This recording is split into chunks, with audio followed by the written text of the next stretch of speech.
열왕기상 11장 19절에서 25절까지 하나님 말씀 전하겠습니다. 19절에 보면요, 하닷이 바로의 눈앞에 크게 은총을 입었다 그랬잖아요. 그러니까 하닷이 누구가 에돔의 왕이잖아요. 에돔의 왕손인데, 그 사람이 이제 그 다윗과 요압의 눈을 피해서 애굽으로 이제 망명을 한 거죠. 애굽으로 망명을 한다. 근데 어찌된 일인지 애굽 왕 바로가 이 하닷을 극진히 대우를 합니다. 어느 정도 극진히 대우를 하냐면요, 바로가 자기의 처제, 바로의 처제입니다. 처제, 자기 아내의 동생, 곧 왕비 다브네스의 아우로 저의 아내를 사모해. 그러니까 처제를 줬어요. 처제를. 엄청난, 그것도 뭡니까? 나라가 다 망해먹고 그냥 아무것도 빈털터리로 온 후진국 에돔이라는 왕손에게 최강대국 애굽이 자기 처제를 줬습니다. 처제를 줬어요. 그리고 또 얼마나 그를 사랑했냐면요, 20절에 다브네스의 아우가 그로 말미암아 아들 그누밧을 낳았더니, 그러니까 그누밧스가 지금 하닷의 아들입니다. 낳았더니 다브네스가 그 아들을 바로의 궁정에서 젖을 떼게 하매 그누밧이 바로의 궁전에서 바로의 아들들 가운데 있었더라. 한마디로 양자로 삼았습니다. 양자로. 자기 여동생이 난 아들이 얼마나 이쁜지 그 왕비가 그냥 자기 양자로 삼아서 궁정에서 젖을 떼게 했다. 이 젖을 떼게 했다라는 것은 뭐냐 그러면요, 이 당시에는 그 우리나라로 말하면 돌잔치 이런 뜻이에요. 돌잔치. 그러니까 많은 아이들, 우리나라 돌잔치가 흥행했던 이유가 뭡니까? 지금의 돌잔치와 옛날의 돌잔치 다르죠. 즉 옛날의 돌잔치 흥행했던 이것은 얘들이 거반 죽으니까, 거반 죽잖아요. 그래서 이제 돌 되면은 그 다음부터 잘 안 죽으니까 그 안 죽고 살았다 그래가지고 돌잔치를 많이 했고, 또 옛날에는 또 회갑을 또 왜 그렇게 했습니까? 회갑을 하면은 60이 그 이전에 많이 죽었거든요. 60 전에. 근데 60까지 살았다는 것을 엄청 기뻐하면서 회갑을 잔치를 벌였는데, 뭐 요즘은 회갑은 거의 안 세잖아요. 회갑 뭐 7순이나 돼야, 8순 7순 돼야 좀 세지, 회갑은 거의 안 세잖아요. 옛날에는 참 살아가는 게 어려웠죠. 살아가기 어려워서 돌잔치가 되면 그래도 살았다, 그래도 살았다 그래서 돌잔치를 했듯이, 여기서 젖된 잔치는 뭐냐면 젖을 뗄 때 얘는 한 사람으로서 이제 완벽하게 됐다, 이런 개념이거든요. 그때 한 보통 우리나라 나이로 한 3살 정도, 만 2년 정도 지난 다음에 젖을 뗄 때 거기에서는 그 아이를 종교적 행사, 제사와 더불어서 축제를 벌이는 그런 이제 젖된 행사입니다. 그러니까 한 아이를 이제 정말 살아있는 아이로 하는 그런 이제 그 귀중한 그 의미. 그래서 젖되기 전까지에 데리고 있는 것이 아주 중요한 것이죠. 그때 이제 엄마가 아이에게 큰 사랑을 베푼데, 여기서 이제 20절 후반부에 바로의 궁중에서 젖을 떼게 하매, 그래서 거기서 그 돌잔치를 하매, 그런 뜻이에요. 돌잔치를 하매 그누밧이 바로 궁에서 바로의 아들 가운데 있었더라. 왜 이렇게 극진한 대접을 했을까? 왜 그래? 뭘 그 하닷이 가지고 있었길래 극진한 대접을 했을까? 근데 여기에 힌트가 하나 있습니다. 뭐냐 그러면요, 19절 다시 한번 볼까요? 하닷이 바로의 눈앞에 뭡니까? 크게 은총을 베풀었다. 크게 은총을 얻었다는 거예요. 크게 은총을 얻었다는 거죠. 그러니까 여러분, 이제 사람을 누군가를 사랑하거나 누군가를 긍휼히 여기는 것이 뭡니까? 불가항력적이잖아요. 딱 보는 순간 보면은 이제 희한합니다. 그게 아이들도 좀 더 손이 가는 애가 있고 좀 덜 손이 가는 애가 있어요. 희한하죠. 그럼 보면은 아이들이 뭐 얼마나 다르겠습니까? 아이들이 무슨 얼마나 이제 젖된 아이들이 강팍한 애가 누가 있을 것이고 아주 이기적인 애가 누가 있겠을 거예요. 다 똑같죠. 다 똑같고 그 아이들이 예의가 있을 것도 아니고 그 아이들이 무슨 말을 잘할 것도 아닌데 그 꼬맹이들이 다 똑같은데도 손이 더 가고 덜 가는 애들이 있어요. 그게 참 신기합니다. 우리 자식 말고 주변에 있는 사람들, 주변 사람들의 아이들이라 그래서 똑같은 데인데 다 균등하게 50, 50, 50 이런 식으로 예쁜 게 아니라 어떤 사람은 80 예쁘고 어떤 사람은 30 예쁘고 이런 식이 있거든요. 그게 그걸 보면 확실히 아는 게 뭡니까? 사랑받는 것은 불가항력죄라는 거예요. 그래서 어떤 분들은 그런 말 하더라. 자녀들도 이렇게 균등하게 사랑하는 게 아니라 누가 좀 더 예쁘고 누가 좀 덜 예쁘고. 그래서 뭐라고까지 표현하냐 그러면은 좀 덜 예쁜 자꾸 손이 좀 덜 가고 좀 마음이 덜 가는 애한테 아이고야 내가 쟤한테 저러면 안 되지. 내가 쟤한테 좀 더 잘해줘야지. 이런 마음이 든다는 거예요. 그게 무슨 말이에요? 더 균등하게 사랑하는 게 아니라는 거예요. 불균등하게 사랑한다는 뜻이에요. 그러니까 같은 자식인데도 아유 내가 좀 잘해줘야지 이런 마음이 들도록 좀 덜하고 있더라 이 말이죠. 그걸 보면은 뭡니까? 확실히 사랑은 뭐예요? 불가항력적으로. 그래서 누가 더 예쁘고 누가 덜 예쁘고는 불가항력적이에요. 그렇잖아요. 여기서도 마찬가지입니다. 크게 은혜를 받았다. 긍휼을 받았다. 이것도 불가항력적이거든요. 그러니까 바로의 눈에 그 하닷이 그냥 불쌍히 보이고 그냥 좋았던 거예요. 그냥 첫눈에 반한 거예요. 참 얘가 괜찮다. 또는 참 얘가 불쌍하다. 내가 얘를 좀 키워주고 싶다. 이런 마음이 든 겁니다. 그렇잖아요. 근데 왜 바로의 눈에 그 사람이 긍휼을 받았느냐? 그게 바로 은혜를 받았다는 말에 키포인트가 있는 거예요. 즉 여호와 하나님이 하닷을 살려준 겁니다.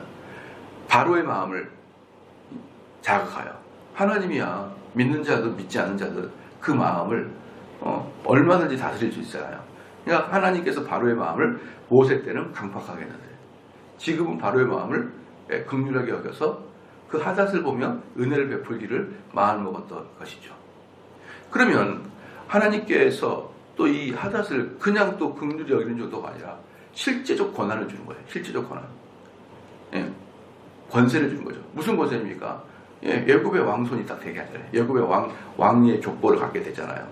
자기 왕비의 처제가 자기의 왕비니까.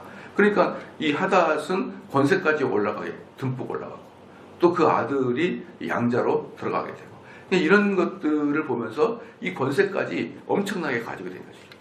그런데 이 사람이 이제 다시 이제 어떻게 했습니까? 다시 에돔으로 돌아가게 되면 우리나라로 말한다 그러면 미국에서 그 대통령과 최측근으로 있다가 한국의 어려운 상황을 열고 한국으로 이제 다시 오는 거죠. 그러니까 한국은 너무 잘 안 되겠다. 북한으로 가는 거예요. 북한으로 가니까 그 못 사는 북한에서 지도자가 아무도 없는데 미국서 비행기 타고 온 지도자가 우리의 왕손이고 거기다가 국제적으로 인맥까지 탄탄하고 실질적으로 미국 대통령과 최측근이 왔다. 그러면은 이 북한이 괴멸당하기 직전에 그 사람을 왕으로 초대하는 것은 당연한 거 아니겠어요? 우리 한국이 워낙에 이제 폭넓게 그런 분들이 많기 때문에 그렇지만 북한 같은 경우는 꽉 폐쇄 사회에서 우리 북한을 먹여 살릴 만한 사람이 이제 왔다. 그래서 그 사람을 그리고 혈통적으로도 아무런 문제가 없다.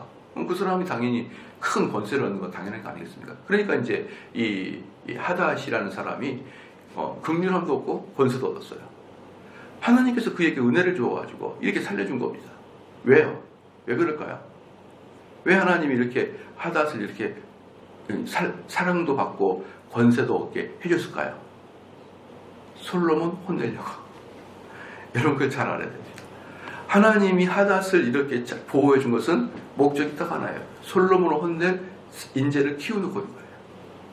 참 이상합니다. 내가 잘된 게 내가 잘해서가 아니에요. 하나님께서 누군가를 나를 통해서 치려고 나를 잘되게 할 수 있습니다. 누군가를 치려고 나를 잘되게 할 수 있어요. 그러니까 내가 잘된 사람이 마냥 교만하면 안 되는 거죠. 내가 뭘 이렇게 잘했지? 내가 이렇게 똑똑할까? 그래서 내가 잘된 것이 내가 잘났기 때문에 잘된 게 아니라 어쩌면 또는 하나님의 일을 크게 하기 위해서 나를 잘되게 할 수도 있지만 또는 어쩔 때는 누군가를 하나님의 종을 치기 위해서, 주의 종을 치기 위해서 나를 또 회초리로 사용하기 위해서 잘되게 할 수도 있다 이 말이에요. 잘되게 할 수 있다. 그러니까 내가 잘된 게 내가 잘나서만도 아니고, 내가 잘된 게 복을 받아서만도 아니고, 내가 잘되는 게 하나님의 큰 일을 이루기 위해서만도 아니에요. 때로는 나쁜 짓을 하기 위해서도 하나님 나를 잘되게 키워놓을 수도 있다 이 말입니다. 물론 하닷이 나쁜 짓을 했느냐라고 말하는 것은 또 다른 문제지만, 왜? 솔로몬을 치기 위해서였기 때문에. 어쨌든 우리들의 어쨌든 너무 긍정적으로 보이지는 않잖아요. 그래서 하나님은 그런 식으로 사람을 이렇게 키울 수 있고, 이 뭡니까? 여기에는 정대훈이라는 사람을 나중에 타락을 하게 된단 말이에요. 예를 들어서 타락을 하게 되잖아요. 그럼 나를 치러야 될 거 아닙니까? 나를 칠 사람은 이미 다른 데서 크고 있단 말이에요. 하나님이 그 사람에게 양분을 줘서 키워놓고 있단 말입니다. 그럼 이게 얼마나 무서운 일입니까? 그러니까 괜히 내가 당하고 이 세상에서 괜히 내가 수세에 몰리는데 아주 나를 악다구처럼 물고 늘어나는 애가 있는데, 그 일을 하기 위해서 하나님이 오래전부터 걔에게 양분을 주면서 걔를 키워놨다고 생각하면 얼마나 우리가 등골이 오싹합니까? 그렇잖아요. 그런데 실질적으로 그렇다 이 말이에요. 그냥 우연히 눈 딱 마주쳐가지고 우연히 서로 싸우고 그게 아니고, 이미 하나님이 회초리를 무럭무럭 자라게 여러분 했다는 것을 분명히 알아야 됩니다. 이것은 크고 작음이 있지 모든 인생에게도 동일하게 역사하는 거예요. 그래서 내가 아유 저 사람, 그래서 이제 우리나라 속담에 그런 말이 있잖아요. 머리 검은 짐승은 함부로 들이는 게 아니라, 그런 말이 있잖아요. 그 머리 검은 짐승이 옛날부터 하나님 키워놓은 사람이 어떡할 거예요? 그 우리 눈에는 우연히 만났죠. 아이고 내가 어떻게 저런 인간을 내가 키워가지고 내가 이렇게 고생하노? 그런 마음이 생기잖아요. 그래서 저도 이제 목회를 하다 보니까 제일 어려운 것 중에 하나가 사람을 마음 놓고 대하는 거예요. 그러니까 어떤 때가 있냐면 가끔 이메일로 연락이 많이 와요. 근데 이 사람이 어떤 사람 이름도 안 밝히고 지나가는 나그네 뭐 이렇게 쓰기도 하고, 뭐 지나가는 주님의 종 이렇게 쓰기도 하고 막 이렇게 쓰면서 목사님의 설교에 큰 감동을 받았어요. 이렇게 쭉 글을 쓰면서 서로 이메일을 교환하자는 식의 이메일이 와요. 또는 뭡니까 카톡이 오기도 하고. 전 답장 안 해요. 답장 안 해요. 일단 자기의 신상 명세를 분명히 하지 않으면은 저는 답장을 하지 않습니다. 왜냐하면 저는 너무 많이 당했거든요. 괜히 만났다가 그 만남 때문에 뒤통수를 잡히는 경우가 한두 번이 아니에요. 만남 이메일 딱 하면 주고받으면, 아유 목사님 은혜 받았습니다. 제가 목사님께 식사 한번 같이 했으면 좋겠습니다. 그리고 한번 찾아오겠습니다. 오면은 그때부터 이제 인연이 되잖아요. 딱 인연이 된단 말이에요. 그러니까 아니 우리 교인들이야 마음 놓고 만날 수 있지만, 그런 분들은 누군지 어떤 악을 갖고 있는지, 어떤 식으로 나를 해코지 할지를 아무도 몰라요. 그 사람이 나한테 사기친다는 게 아니라 만나는 인연만으로도 내가 어려움을 당할 수가 있는 사람이 있다니까요. 그냥 옛말이 맞아요. 머리 검은 짐승 함부로 들이지 말라고. 함부로 친해지지가 않게 되는 거예요. 옛날에는 목회하기 전에는 그러진 않았거든요. 근데 목회하고 나서는 그게 되게 저한테 약간 뭐랄까 두려움으로, 그래서 아예 얼굴을 안 봐버리고 아예 인연을 안 맞는 게 지금으로서는 저에게 할 수 있는 최선의 방식의 제 방어. 그게 근데 한번 생각해 보십시오. 그런데 우연히 또 만났는데, 또 어디 세미나 가서 우연히 만났는데 말이 잘 통해서 식사하느라고 차를 했는데 그 사람이 나중에 어때요? 뒤에서 공격하는 경우가 한두 번이 아닙니다. 여러분, 한두 번이 아니에요. 그럴 때마다 아이고 재수없었다. 아이고 내가 앞으로는 진짜 사람들 교제하는 것을 더 삼가야겠다. 그렇게 나가는 것보다 더 중요한 게 뭐예요? 내 죄를 돌아봐야 되는 거예요. 어떻게 하나님이 이 사람을 나를 만나겠지? 어떻게 이 사람이 딱 한 번 만나고 딱 한 번 전화 교제하고 딱 한 번 만나서 식사 교제했는데 어떻게 나를 이렇게 힘들게 계속적으로 나를 쫓아다녀요. 오직 나의 유일한 사명은 정대원 목사의 흠을 잡는 것이다. 이러면서 쫓아다니는 거예요. 그런 것들을 보면서 우연의 일치니 아니면 사람을 항상 가려서 하게라 이렇게 말하기에는 여러분 너무 우리의 시간이 짧다는 거예요. 그 뒤에서 원리를 보면은 하나님께서 우리에게 어느 정도 우리 육체의 가시가 되게 하기 위해서 그들을 키워놨다고 여러분 보면은 정답이라고 말할 수가 있을 거예요. 그러면 이제 21절에 하닷이 애굽에 있어서 다윗이 그 열조와 함께 잔 것과 군대 장관 요압이 죽은 것을 듣고 라고 했거든요. 이 주변 사람들이 이 하닷은 말할 것도 없고 이 주변 사람들이 얼마나 다윗과 요압을 무서워했는지를 볼 수 있어요. 그러니까 고대 근동에 있는 사람들이 전부 다 다윗과 요압을 무서워해요. 제가 주일날도 말씀을 드렸지만 주일날도 제가 윌리엄 틴데일 설교를 할 때 제가 말씀드렸지만 평화가 언제 오느냐, 많은 사람들이 그것 때문에 새롭게 느꼈다라고 하는 분들이 있더라고요. 평화가 언제 오느냐, 내가 무서울 때 평화가 오는 거예요. 내가 무서울 때. 고등학교 때 저는 우리 자녀들이 만약에 고등학교 다닐 때 이제 만약에 일진 애들이 나를 괴롭힌다, 그럼 저는 용서하지 말라 그래요. 용서하지 말고 가서 태권도를 배우든지 뭘 배우든지 해가지고 걔를 무찔러라 그래. 무찔러라. 그러면 너한테 평화가 올 것이다.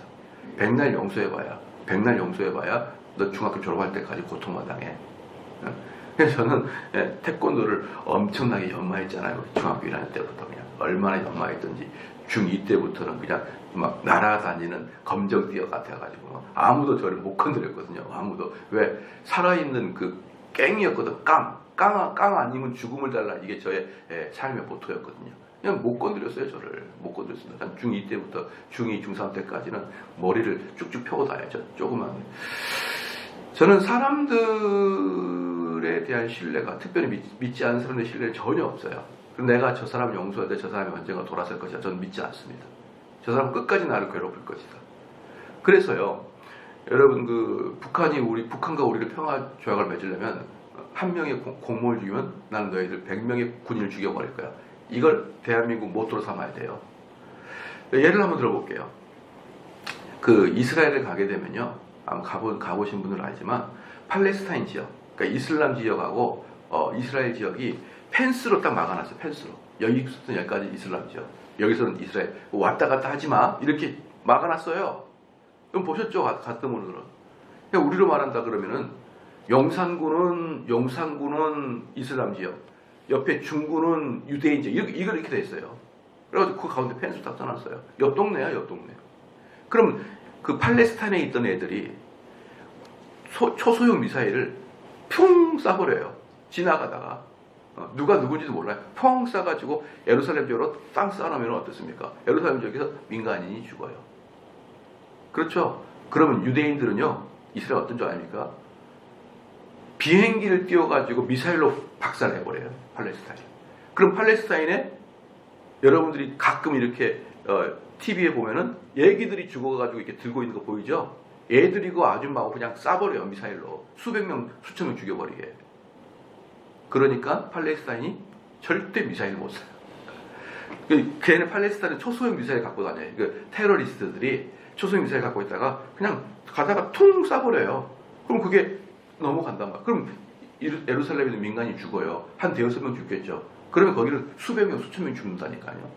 자, 그렇게 해버리는데 누가 쏴니까 이걸 못 쏴요. 쏘고 싶어도. 쐈다 그러면은 누군지 몰라, 누가 쏴는지 몰라, 그 범인 잡아, 이거 아니에요. 그냥 미사일을 쏴버려요. 여러분, 초소형 미사일과 제트기를 뿌려가지고 미사일 쏘는 거 비교가 됩니까? 이런 것을 쏴기 때문에 뭡니까? 수많은 중동 국가가 이스라엘을 둘러싸고 있어도 예루살렘 가봐요. 평화가 있죠. 평화가 있는 거예요. 그 개념이 기독교의 개념입니다. 그래서 우리는 대적들과의 대적들과 또는 아주 나쁜 사람들과 또는 조직폭력배들과의 대치와 관계에 있을 때 그들의 말을 들어주거나 그들과 대화를 하거나 그들이 때려도 참았거나 이렇게 해서 평화가 추구될 것이라는 건 절대 착각하지 마십시오. 평화는 누가 다윗과 요압처럼 무시무시해야 평화가 추구되는 거예요. 요압이 어떻습니까? 너희들이 우리 이스라엘을 괴롭혀? 내가 출정할게. 그래가지고 거기서 애들까지 씨를 말려버려요. 애들까지. 요압이 그래요. 깐난 애기까지 씨를 말려버립니다. 이러고 다니니 저 이스라엘 저 괴물 같은 놈들은 손대지 말자. 그러면서 이스라엘에 샬롬이 온 겁니다. 샬롬이. 저는 대통령이 가져야 될 사고가 바로 이거라고 생각합니다. 여러분, 국민 여러분, 저쪽 북쪽 애들이 우리를 이렇게 항상 위협합니다. 우리 죽을 것을 결사각오하고 항전할 것을 여러분에게 촉구합니다. 죽는 거 한 분이지 몇 번입니까? 우리 후대에게는 좋은 나라를 물려주십시다. 언제든지 스탠바이 하고 계십시오. 그러면 스탠바이 할 만한 사람 맞죠? 그렇게 하신다 그러면 우리가 항상 준비하겠습니다. 뭐라고요? 전쟁만큼 절대 안 된다고요? 그러면 그게 나라입니까? 그게 호구지. 맨날 두들겨 맞죠. 전쟁만큼 오면 죽여야죠. 왜 미사일 저렇게 많은데? 그러니까 전쟁은 우리의 평화다. 할렐루야.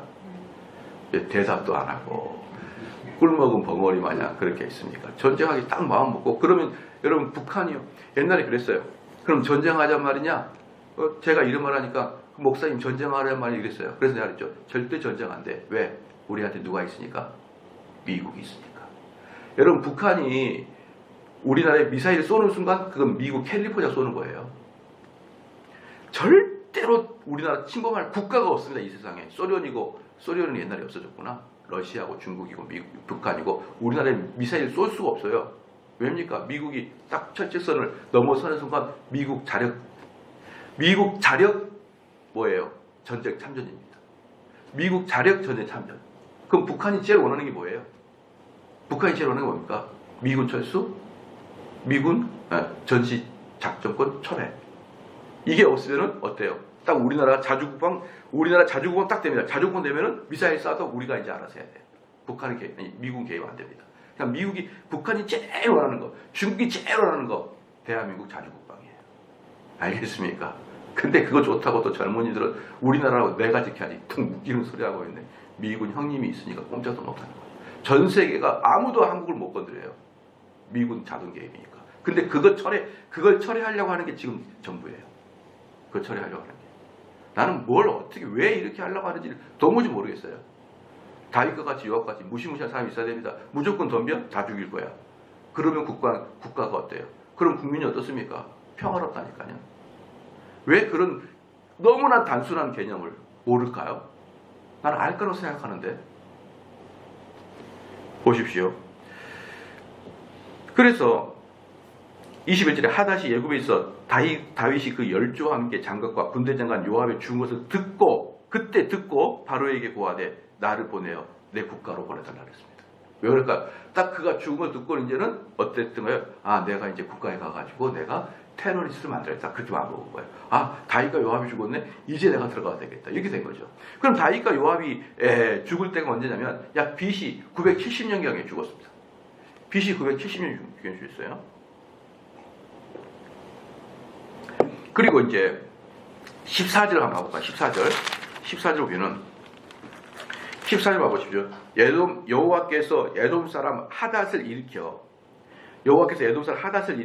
솔로몬의 대적이 되게 하시니 저는 왕의 자손으로서 에돔에 거하였더라. 그렇죠? 그래서 15절에 전에 다윗이 에돔에 있을 때에 군대 장관 요압이 가서 죽임을 당한 자들을 장사하고 에돔의 남자를 다 쳐서 죽였는데, 그러니까 쉽게 말하면 다윗과 요압이 남자들을 전멸을 시켰단 말이에요. 전멸. 16절에 요압은 에돔의 남자를 다 없이 하기까지 이스라엘 무리와 함께 6달 동안 그곳에. 그러니까 요압은 그 에돔에 앉아가지고 6달 동안은 뭐 했습니까? 남자를 씨를 말려버렸다는 것이죠. 근데 그때가 요압되고 14절에 뭐가 나왔냐 그러면은 언제 이 하닷이 반란을 일으켰습니까? 솔로몬 때 반란을 일으킨 거예요. 그러니까 쉽게 말하면 좀 더 구체적으로 말하면 솔로몬이 강대국이 때는 아무도 쳐들어오지 못했습니다. 솔로몬이. 그럼 언제 솔로몬이 쳐들어왔겠습니까? 솔로몬 말년 때. 솔로몬이 죄를 짓고 솔로몬의 힘이 약해졌을 때 하닷이 침공을 하는 거예요. 그러면 이 하닷이 언제 그 에돔으로 들어왔냐 그러면 다윗이 죽음 이후에 곧바로 들어온 거예요. 그때가 뭡니까? 주전 970년이에요.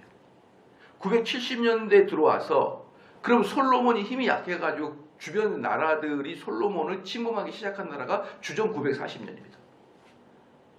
그러면 무슨 말이에요? 30년을 하닷이 에돔에서 버티고 있었다는 거예요. 30년을. 그러니까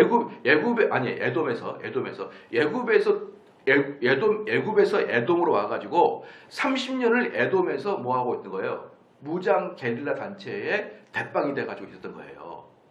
예, 무장 게릴라 전면제를 취하지 않고, 그리고 이제 이후부터도 계속적으로 이제 고통을 이스라엘에게 주는데요. 전면제를 취하지 않고 계속적으로 그 에돔 왕 하닷이 그 자기 소규모 군대를 거느리면서 호시탐탐 솔로몬을 대적하려고 하다가 어떻습니까?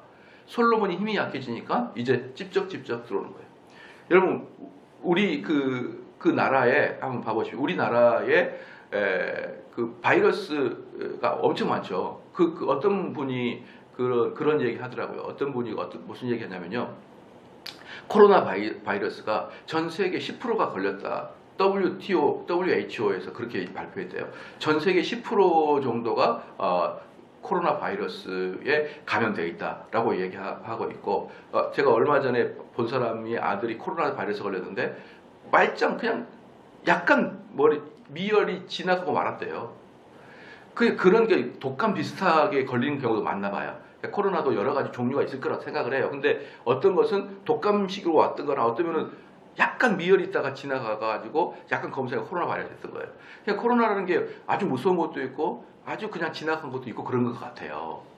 그러니까 전 세계 10% 정도가 걸렸다고 WHO에서 발표했다는 것이죠. 그렇잖아. 그러면은 평균을 잡으면 우리나라에도 평균 잡으면 10%라고 쳐봐요. 그럼 우리나라에 지금 현재 5천 명 국민 중에 10%면 500만 명이에요. 500만 명. 대한민국에. 그럼 10%가 너무 많다. 1%만 잡자. 그래도 50만 명입니다, 여러분. 1%만 잡아도. 우리나라 전체 인구 중에 1%만 잡아도 50만 명이에요. 이게 무슨 말인 줄 아십니까, 여러분? 지금 우리나라 코로나 환자들은 몇 명 없어요. 이렇게 50만 명이 아니에요. 무슨 말입니까? 다 검사를 해보면은 50만 명이고 100만 명은 나올 확률이 있어요. 다 검사하면. 근데 다 검사를 못하니까 그 숫자가 안 나오는 거예요. 무슨 말이냐면 지금 와가지고 어떤 단체든지 조사하면은 거기 1%, 2%, 3%, 5% 나온다는 거예요. 여러분 아시죠? 1%에서 10% 사이 나오게 돼 있어요. 와가지고 검사해보면은 항상 나오게 돼 있단 말이에요. 그런데 왜 우리가 안 걸립니까? 시작? 우리 내면에 방어력이 있기 때문에 안 걸리는 거예요. 방어력이 있기 때문에. 우리 내면에 방어력이 있기 때문에 안 걸린단 말입니다. 무슨 말이냐면 아무리 하닷이라는 놈들이 에돔에서 이스라엘을 호시탐을 노려도 솔로몬의 왕국이 죄를 짓지 않고 내면이 단단하면 어때요? 안 걸립니다. 안 걸려요. 안 당합니다. 그런데 얘네들이 어때요? 죄를 지니까 힘이 빠지니까 이제 그때부터 하나씩 둘씩 침투하기 시작합니다. 에이즈가 뭡니까? 에이즈가 후천성 면역 결핍증이에요. 면역 결핍증. 그러니까 에이즈라는 것은 자체적으로 병이 있는 게 아니라 면역 자체가 떨어져 버린 거예요. 그러니까 이 지역에 있는 많은 세균들이 들어와 버리면 그걸 막아낼 수 있는 방법이 없는 게 에이즈 아닙니까? 그러니까 진짜 중요한 것은 뭐냐면 이 균을 없애는 게 아니라 뭐가 중요한 거예요? 내가 방어력을 갖추는 게 중요한 거 아닙니까? 근데 솔로몬은 어때요? 죄를 지니까 곧바로 어떻습니까? 주변의 나라들이 하나씩 둘씩 독립운동을 하면서 솔로몬을 괴롭히기 시작합니다. 근데 사랑하는 성도 여러분, 언제 30년간을 있어도 꼼짝을 못했던 애들이 솔로몬이 어리숙하니까 30년 만에 들어오는 거예요. 그러니까 애굽에서 에돔으로 곧바로 들어가서 군대를 조작해서 막고로 침범한 게 아니라 30년간을 에돔 땅에 있어도 솔로몬을 침범할 수 있는 기회를 못 얻었던 겁니다. 못 얻었던 거예요. 너무 강대하니까. 그런데 어때요? 얘네들이 죄를 짓고 벌을 받고 힘이 약해지니까 만만하게 보이니까 침범에 들어가는 것입니다. 그게 지금 바로 21절에 나온 것입니다. 그래서 이제 22절 보면은 바로가 얼마나 이 하닷을 예뻐했는지 볼 수가 있어요. 봐보십시오. 바로가 저에게 이르되 네가 나와 함께 있어 무슨 부족함이 있기에 뭐 서운한 게 있냐 이 말이에요. 야, 내가 너한테 뭐 잘못해 준 게 있냐? 이렇게 말한 것입니다. 내 고국으로 가기를 구하느냐? 대답하되 없나이다. 그러나 아무쪼록 나를 보내옵소서 하였더라. 내가 바로 왕에게 서운할 게 일게 있겠습니까? 전혀 없습니다. 그러나 저는 내 국가를 가야 됩니다. 이렇게 얘기한 거예요. 얘기합니다. 23절에 하나님 또 엘리아다의 아들 르손을 일으켜 솔로몬의 대적이 되게 하시니 저는 그 주인 소바왕 하닷셀에서 도망한 자라. 이게 또 뭐냐면 이 지금 방금 에돔은 어디냐 그러면 이스라엘의 남동부 지방이고 이거 뭡니까? 23절에 엘리아다의 아들 르손이 일으킨 지역은 이스라엘 북부 지역입니다. 그러니까 지금 이건 뭡니까? 이스라엘 사방에서 이제 어때요? 독립운동이 일어나는 거예요. 이스라엘 사방에서. 그렇죠? 근데 이 르손이라는 사람은 뭐냐 그러면요. 르손을 일으켜, 그러니까 이 르손도 하나님이 일으킨 겁니다. 솔로몬의 대적이 되게 하시니 저는 그 주인 소바왕. 소바라는 지역이 어디냐면요. 여러분 이스라엘 북부지방에 쭉 이렇게 작은 그 소왕국들, 우리로 말하면은 도시국가들이 여러 개 있어요. 이 도시국가들은 하나의 국가가 아니라 홍콩이나 싱가포르처럼 그냥 작은 국가예요. 작은 국가, 아랍인들의 연합체입니다. 근데 걔네들은 전쟁 날 때는 서로 연합군을 만들지만 평상시에는 각자 살아요. 그런 작은 국가들 중에 강성한 국가가 어디냐면 소바예요. 소바. 그 제일 강성하고 제일 유명하고 이스라엘을 끝까지 괴롭혔던 나라가 다메섹 국가예요. 바울이 예수님 만났던 다메섹 국가가 원래 북쪽에서 그 강성한 도시 국가였습니다. 근데 걔네들은 아주 강해가지고 이스라엘을 계속 찝적거렸지만 어쨌든 그런 작은 국가 중에 하나가 소바인데 그 소바의 왕이 하닷 에셀입니다. 하닷 에셀. 이 하닷 에셀을 배신한 자가 르손이에요. 그러니까 하닷 에셀의 부하였었는데 하닷 에셀이 다른 사람의 뭡니까 전쟁을 하고 있는 동안에 자기들끼리 또 하나 나라를 만드는 것이 바로 르손입니다. 르손. 그렇죠. 봅시다. 24절에 다윗이 소바 사람을 죽일 때에, 그러니까 다윗이 소바를 침범하고 다 죽일 때에 르손이 사람을 모으고 그때에 괴수가 되며 다메섹으로 가서 운거하고 거기서 왕이 됐다. 다메섹에서 왕이 됩니다. 그러니까 이제 이 다윗이 소바를 죽일 때 소바의 그 한 참모 정도, 참모 총장 되겠죠. 그 사람이 다메섹으로 들어가 가지고 다메섹에서 어떻습니까? 군대를 일으켜 가지고 솔로몬을 대항할 수 있는 운거하였다. 크게 만들어졌다. 이렇게 됐습니다. 25절 솔로몬의 일평생에 하닷에 끼친 환란 외에 르손이 수리아의 왕이 되어 이스라엘을 대적하고 미워했더라. 이게 뭐냐면 이제 위아래 아래는 에돔, 위는 르손, 얘네들이 솔로몬을 끝까지 괴롭혀요. 이 둘 다 무슨 전쟁입니까? 게릴라전이에요. 게릴라전. 얘네 둘이는 이스라엘과는 전면전을 할 수가 없는데 여러분 이스라엘에 가보면 알겠지만 그 갑자기 계곡들이 깊이 있어요. 깊이 있고 그리고 많은 곳에서 천연이건 아니면 인공이건 굴들이 많습니다. 굴들이. 왜 인공굴이 많냐 그러면 전부 다 석회석이기 때문에 강한 돌로 치면 다 구멍이 뚫려요. 그러니까 그 갑자기 쭉 들어가죠. 그 골짜기가 있죠. 골짜기 안에 또 이렇게 많은 구멍들이 있죠. 그러니까 테러리스트 20명 절대 못 잡아요. 못 잡아요. 뭐 아무 데도 어디를 갔는지 무슨 자료를 없어요. 그러니까 이런 동네는 게릴라들과 소규모 전투가 엄청나게 발달했습니다. 그래서 만약에 얘네들을 점령하려면 어떻습니까? 그 지역에 있는 사람이 다윗이 도망갈 때 다윗이 도망 다닐 때 사울에게 계속 누군가 첩보를 해줘야 다윗이 어딘지 알잖아요. 근데 에돔 사람에서 누가 왕에게 첩보를 해주고 수리아 지역에서 누가 첩보를 해주면 그러니까 얘네들은 숨어버리면 아무도 못 잡습니다. 그렇기 때문에 얘네들이 게릴라로 끝까지 괴롭히는 거예요. 끝까지. 근데 얘네들이 처음에는 못 이렇게 했습니다. 못했는데 언제 이 솔로몬이 이 우상 숭배하고 여자를 1000명이나 거느리고 이렇게 죄를 지기 시작할 때부터 하나님은 어때요? 이 사람들을 어떻습니까? 이렇게 세우는 거예요. 이렇게 세우는 거예요. 그러니까 저는 분명히 우리 성도들에게 말씀을 드리고 싶은 게 뭐냐면은 우리가 무슨 일을 하더라도 내가 승승장구 하더라도요. 죄를 지어놓으면은 나를 압도할 수 있는 사람은 아닐지라도 나를 끝까지 괴롭힐 자를 하나님이 근방에다가 딱 놔둬요. 그렇게 살아가는 겁니다. 여러분 얼마나 어렵습니까? 나를 끝까지 괴롭힐 자들이 주변에 한둘이씩 끼어 있어요. 끝까지 괴롭히게 합니다. 그래서 우리는 이 죄를 짓는데 얼마나 우리가 경계를 해야 되느냐. 이 솔로몬이 잘해서 이 부귀영화를 누린 게 아닙니다. 솔로몬은 하나님 말씀에 순종할 때 부귀영화를 누렸던 것이고요. 하나님 말씀에 죄를 범하기 시작할 때부터는 이 나라의 힘을 빼면서 주변을 확 키워서 하나님에게 손을 봅니다. 이 원리가 언제까지? 주님 오실 때까지 모든 사람에게 적용이 될 것입니다.